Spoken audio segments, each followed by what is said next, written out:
Hello guys, మేము ముందుకు మరో కొత్త వీడియోతో వస్తాను. గైస్ చూడండి, ఈ వేళ అయితే మా తాత వాళ్ళు మా ఈతనంగా వల అయితే వేసారు. అలాంటి ఏమిటో కాదు, ఎలుగు అయితే వేసారు. ఆ ఎలుగుకి చాలా ఎక్కువగా చేపలు అయితే పడ్డాయి. 1, 2 కాదు, వేలల్లో పడిపోయి ఒడిమిన చేపలు చాలా ఎక్కువగా పడిపోయి చూడండి, వల కట్టడం కూడా ఖాళీ లేదు. మా పెదనాన్న అయితే ఎలుగు కాడకు వచ్చి చేపలు అయితే ఏరుతున్నాడు. చూడండి గైస్, చూడండి చాలా ఎక్కువగా పడిపోయి అస్సలు బీభత్సం పడిపోయి. సో ఈ వేళ మా గ్రామ దేవత చూసింది అనుకోవచ్చు.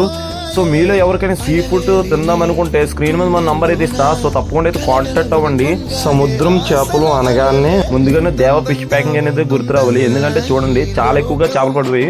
సో లైవ్ చేపలు అయితే పంపిస్తా, ఆ రోజుకి వచ్చే లైవ్ చేపలు అయితే పంపిస్తా. చూడండి ఎలా అయితే ప్రాణాలతో ఉన్నాయో.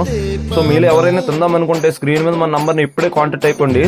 సో కోనం చేపలు చాలా ఎక్కువగా పడిపోయి. ఇప్పుడే మన ఛానల్ చూసుకున్నట్టయితే సబ్స్క్రైబ్ చేసుకుని చూడండి ఎలా అయితే చేప అయితే దాడుతుందో.